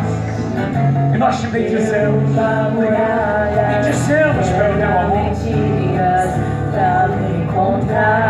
Levanta uma das suas mãos ao Senhor pelo menos. Agradeça o amor de Deus. Aleluia. Te louvamos, Jesus. Derruba muralhas, quebra mentiras, pra me encontrar. Das mãos para as sombras, escala montanhas, pra me encontrar. Derruba muralhas, quebra mentiras, pra me encontrar. Das mãos para as sombras, escala montanhas, pra me encontrar. Derruba muralhas, quebra mentiras, pra me encontrar. Oh, precioso, vive, sou usada por Deus, não descansa, mas tormenta enorme, se eu assim perder, não posso encontrar. Mesmo assim me entregou.